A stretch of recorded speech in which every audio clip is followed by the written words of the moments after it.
Hello everyone and welcome back to Settlement and Survival. We haven't been here in a while, so we're going to go ahead and try to do a new settlement here. Today we were at, of course, we were at Oberland Station. Now you can see here that I've got some stuff from, just dropping it when I was playing through the game. I didn't really do much. And I did do a video on building that little barnacle thing on the bottom with the workshops. What we're going to do today, and for the next couple of things as I run into a tree, got to do that, is when I was doing the stream, okay, so first off, this is a survey. Okay, this is me looking around at what we're going to be working with. This part runs for about 3.5 minutes, so if you want to go straight to the build, just skip ahead to about 3:30 and the building will start. But what I wanted to do at the very start here is kind of look at what we've got to work with. What have I got here already? This is probably all going to come down because I got to get out of the way. I don't need the stuff here. And we're going to try and work with Oberland Station because in one of the streams I was, sort of throwing it out to the viewers, what kind of what would you like to see next in terms of build and this series. And I mentioned Oberland Station, and people were like, I don't know what the hell to do with that place. I hate that place, blah, blah, blah. And I was like, and a lot of people said that. I'm like, I don't understand because I've never really had a problem with Oberland. So what I want to do here is come here and treat Oberland like I've never seen it before, right? So right now I'm looking at the layout. And this thing is really, really crappy. It's really high in this corner and it's really low in the further diagonal corner. And it kind of flattens out and slopes. There's a little plateau and but there's this long grade here, which in vanilla, or mostly vanilla, which is what this is, you don't have any angled pieces, so it's really difficult to build down the grade without making it look like stair stepping or making it look stupid. So, but what I'm trying to do here is look at the terrain.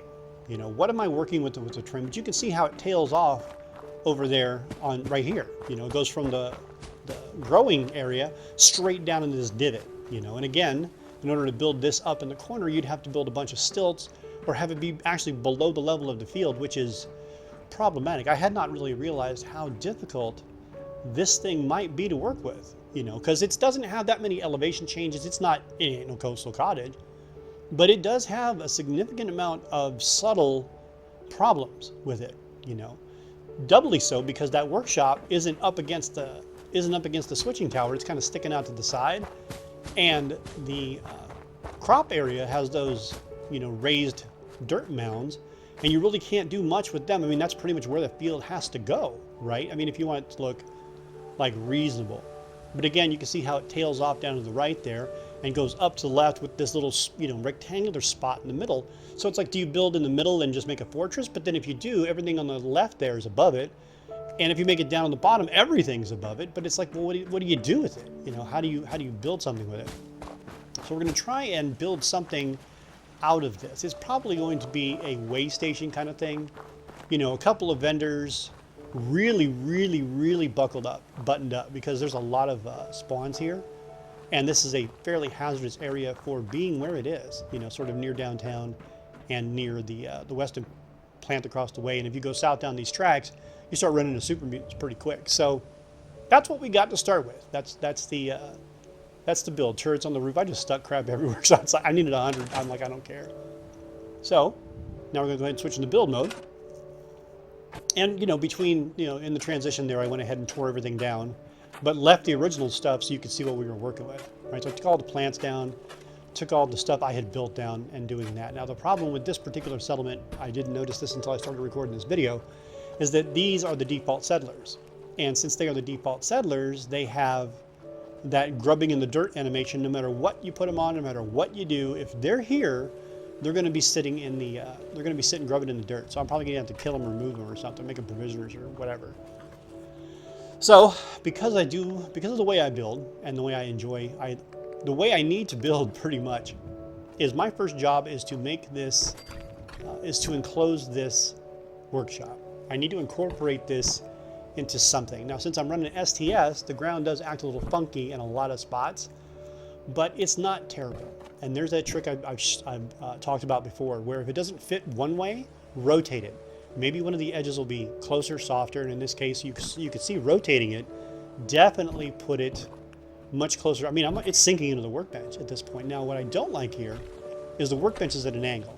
The workbench is not perpendicular, is not parallel or perpendicular with the house. It's kind of about like 3 or 4 degrees off, which you don't really notice just looking at it, but when you start putting, 90-degree angle floors next to it, it becomes really obvious really quickly that it's a problem.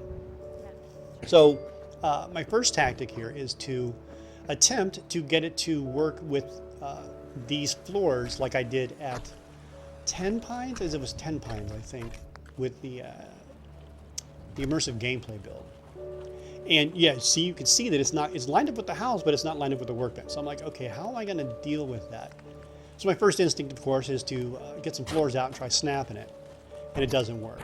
Because I remembered that this piece right here, these metal floors, for whatever reason, the floors on them are like transparent. They're incorporeal on the top. So like right here, there's no special tricks, guys. It's just group select, and I stuck it in underneath the workbench, and it was fine. You can't really do this with floors, regular wood floors, and you can't do it with most walls, but for some reason, I don't know why, I don't care, I'm using it. That particular metal wall will sink under workbenches. So if you're trying to barnacle off a workbench at some other place, feel free to use that thing. So now I'm going, okay, I've got it underneath the thing, I've got a snappable surface. We're gonna try and build up around it. And I've got that little gap on the left that I'm gonna try and fix with this thing here, but it's totally not gonna work. Spoiler, it's not gonna work because it's too close to the switching station, which is unfortunate, but we're still gonna try and take the conduit out and sink it, whatever. And you can see how weird the ground is around here, so whatever. So what I'm going to do here, the goal for the initial thing here, of course, is since I'm in workshop theme mode, right? I'm like, okay, I'm gonna barnacle off and build around this workbench. So this is going to turn into a workshop, right? A place where I could put the workbenches and maybe put some, I don't know, a kitchen or something. Maybe put some beds down. I'll figure something out. We'll deal with that there. And this is going to go through some iterations, but and this is going to be a fairly long one. Also, I'm trying something new today. This build mode is in 250% speed instead of 200. I'm going to try and start speeding the building portions up slightly because it seems to me that it's still fairly clear. It's still pretty easy to see what's going on. There's not a lot of whipping around. You can't really. There's no real. I can't figure out what's going on here. If this is okay, let me know. If you think I can go faster, let me know that too. But I'd like to get as much building in as I can while still not making these, horrendously long. Now, of course, on the streams, I'll do real-time building there because, that way you can see, get a better feel for how long these things do take me. But this particular build took about, I don't know, 45, 50 minutes all told, because I am going to sleep. The sun's going to go down at some point. But right now I'm like, okay, I need to put something down here. I've got the main workbench down here, and I can probably put another workbench of some kind in here. I'm thinking the weapons workbench because these floors are wood. But we'll see how that goes. We will see how that goes. And while this is doing its thing, we will comment on the channel. So I've been doing pretty good with the streaming things. It's not... it hasn't really been affecting, it hasn't been disrupting the build video schedule like I feared that it might. I will say I am understanding more and more why so many people either start streaming or switch to streaming because there's no production. You just stream and then YouTube posts it and then you're done. There's no, you add a screenshot, some keywords and a description and it's like, okay, well, that's it, video posted. So the time investment in quote preparing, in doing the video is minimal, very, very, very low. But it's a different dynamic, because you can't really speed things up. There's no way to really, do anything special, And if something screws up, you can't really fix it in post. It's like, okay. So this is an experiment. I'm like, okay, I'm going to stick this thing out here because I'm still. In the back of my head, I'm still sort of in vanilla extensions mode, and I'm forgetting that I don't have half walls. I'm forgetting that I can't easily snap things to anything. So we're going to change our minds and put that other wall back. But we got this is a little hut looking pretty good. And I'm thinking, what do I want to do here? Well, I'll just put a door in the front. That's fine. Walk in and out. Make sure I can walk in and out. And then she's still grubbing in the dirt in a hard floor.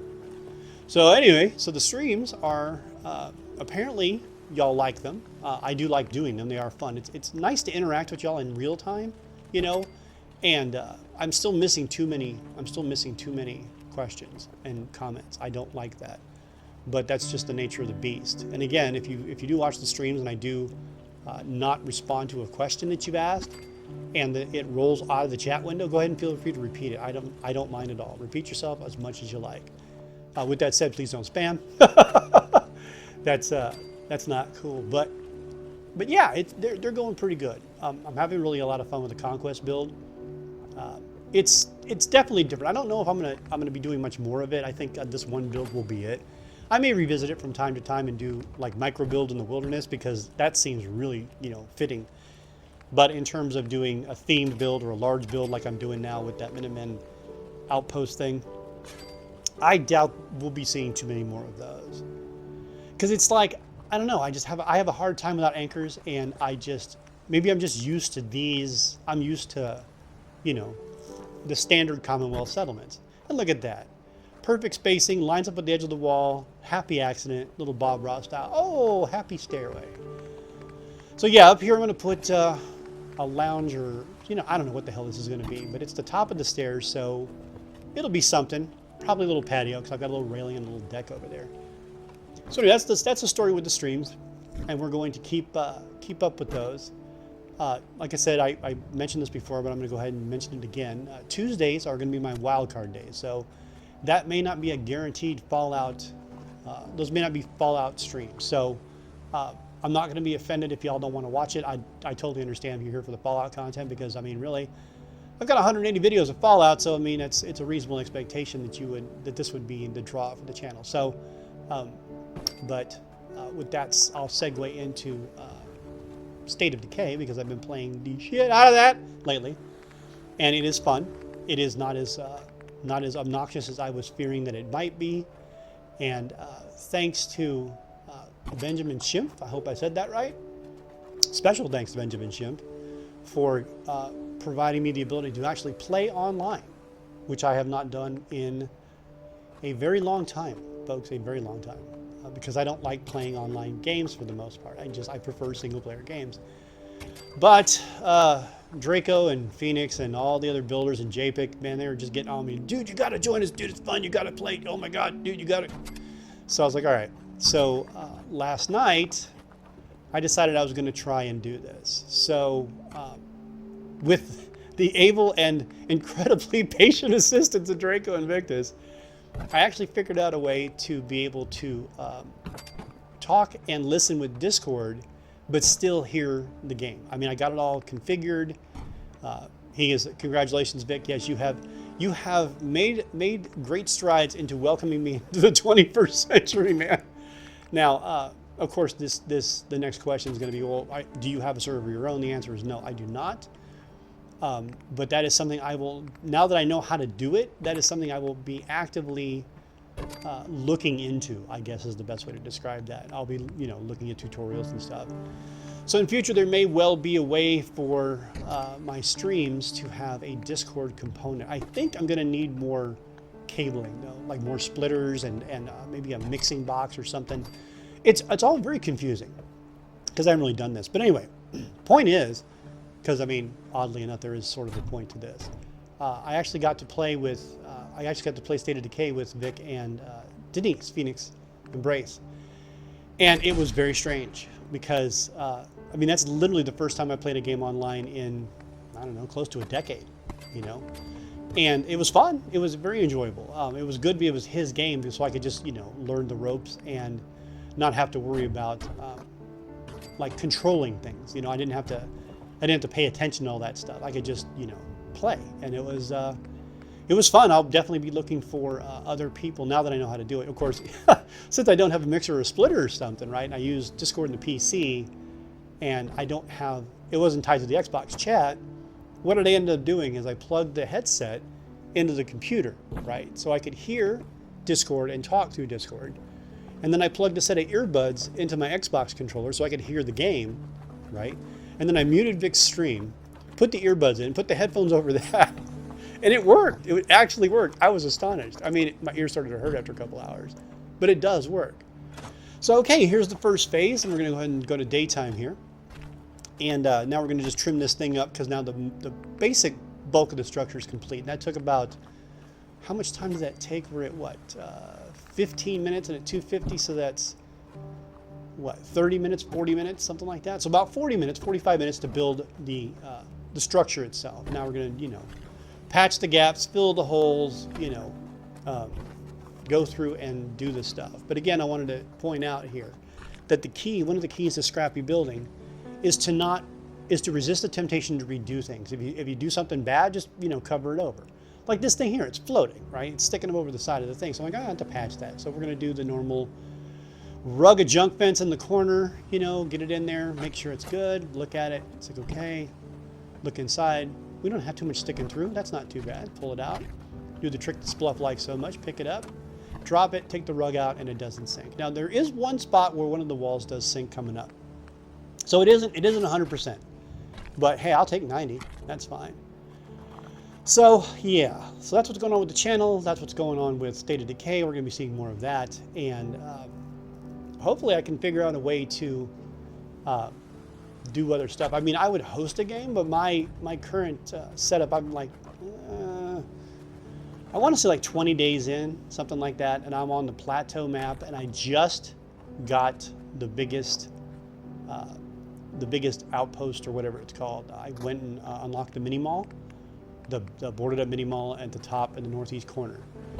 I haven't really been killing a lot of plague hearts. Now I know the trick. I got a 50 cal from one of those. I got the 50 cal from one of my NPC's special missions, so that was kind of nice. Not too much ammo, but you only need 3 shots to kill plague heart, so whatever. I'll probably just cheese it and do that.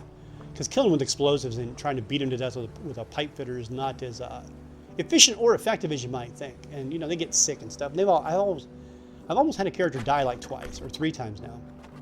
Thankfully, I have not yet had a character die. I've gotten really close, really close. And in one case, I had one of them got the plague, and I was at like 6 minutes left to cure him. I was just like, yeah, that was cutting it a little bit too close. But they're all heroes. They're all maxed out for the most part. So now I'm trying to gather up more settlers to, you know, survivors. They're called survivors. I'm trying to gather some good ones up, so I can get some more abilities that I am lacking. Because I want to upgrade my base with some stuff, but I don't have the requisite skills. So I'm trying to find books and doing that other stuff. So yeah, anyway, so you're going to be seeing State of Decay. Now, of course, there's no real building involved. You just basically fill slots with. You just pick, you know, you pick modules to go in the various slots, and that's fine. So that's more of a strategy and tactics thing than a pure building thing. Speaking of pure building things, let's talk about Fallout 76 some more. What do you think? Because I know that people are still going to be curious about that in case you've not heard the streams or listened to their videos or whatever. There has been more information coming out about Fallout 76. There have been, you know, interviews. There's that no-clip documentary. There have been other, you know, they've been asking Bethesda folks more and more about, hey, what are the details? What are the details? What are the details? And what the high points, from my perspective, the things that I was most interested in and the things that got my attention. Okay, before we do that, here's that scaffolding trick, okay? Everybody knows when you use this junk fence here, this junk fence is hard. The edges are hard. It hates sinking into anything for any reason. Even a millimeter, it will not go in. If you place it with the scaffolding ladder, okay, the edges get really, well, not really soft, but at least soft enough to put inside other objects. You don't have to build around this thing anymore like you used to. And you're going to see that right here. I put it in the ground. Look how far it sinks into that wall. I mean, it just slides right in. Boom. You know, and then I go to check and see if there's a gap because I can't believe it, but yeah. So if you're looking to get that particular junk fence, especially in place against an existing structure, use the scaffolding ladder. Because the properties of the scaffolding ladder are, it is really soft on the edges. You know, particularly the tips of it. You know, you can sink those tips right into stuff without even having to do anything fancy. You just put it up there and stick it in there.